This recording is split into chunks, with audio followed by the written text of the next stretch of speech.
Welcome back. You're watching Showdown now. This is a 3 minutes and 50-second Alan Jones free period.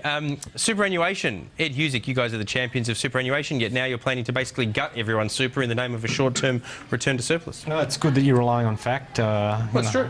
Well, no, I mean, there will be a number of decisions that we need to make in the context of trying to ensure that the budget remains in surplus. People's long-term savings to get to a short-term surplus that you need politically. And you know, we'll have all sorts of scare campaigns as we had over the course of the 12 months, and they'll turn out to basically evaporate into nothing. So, you know, as will everyone's super as you guys tax it to the hill and back. Yeah, well, that's your view, but I don't necessarily. Do you think it's a concern, though? I mean, seriously, ageing's an issue. Labor, as Bill Kelty's pointed out, have got the runs on the board in terms of super, and all of that is being put at risk, planning for the ageing population as well as people planning for their own personal retirement from an idea that Labor originated through Paul Keating to start with. It's now been eroded by a short-term honey fix to try to get to a surplus that you need politically. No, I don't agree. I mean, we're committed on a number of fronts in terms of the ageing population, superannuation, ensuring people have the opportunity to stay in the workforce as long as they want to. The type of things that we've done along the way mean that we will keep doing that. So I don't agree at all with the way that you're characterising it. Paul Fletcher? Well, this is yet another change to superannuation. This government has made changes year after year to superannuation. Bill Kelty has warned against these kinds of changes and raiding the honey point. Let's be clear what superannuation is supposed to do. It's supposed to be a long-term savings vehicle so that more and more people are able to provide for their own retirement, so it doesn't have to be funded on the pension and funded by all other taxpayers. That's what it's supposed to do.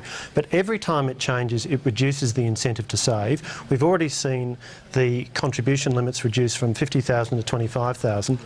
And now you have people effectively facing the threat of having the tax rate increase. In fact, Paul Howes of the Australian Workers Union said yesterday, we've got no problem with progressive taxation. That's code for increasing tax rates on superannuation.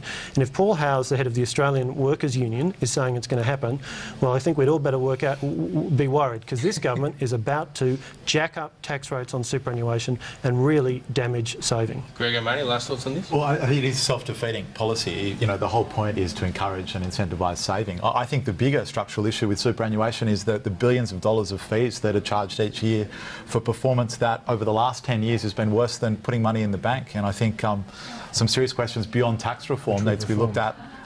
We've worked to reform, like we've worked to reform the source of financial advice and deal with those very issues as well. But you said at the outset that you think this is all about encouraging saving and helping people prepare for retirement. I don't think many people, when they put that money away and pay the fees that they do, expect a return that is below the bank. No, I agree. And I mean, we had through the GFC. I mean, you could you know, see what happened to returns through the course of that event. And yeah, I absolutely agree. But we have done some things to make sure that there's people can have a greater sense of confidence in the security or the independence of their advice. And unfortunately, what this government has not done is accepted the recommendations of the Cooper Review about governance reforms in superannuation. So we have too many union officials controlling superannuation. All right, you get the final word on that, because we are out of time, Ed Husic, but you know you'll be back and we'll be speculating about a Rudd return when you are. Ed Husic, Paul Fletcher and Dr Greg O'Mahony, thanks for your company on this episode of Showdown. And thank you for your company, those of you that might be left through that rant about Alan Jones. And for the record, we invited Alan Jones on the program. What an absolute shock that he didn't take us up on that. We'll keep trying, rest assured of that. And for anyone that is wondering, there's lots of right-wingers on Twitter that don't like what I've said today, just so you know, I do not regret one word, never will. This is Showdown. See you later.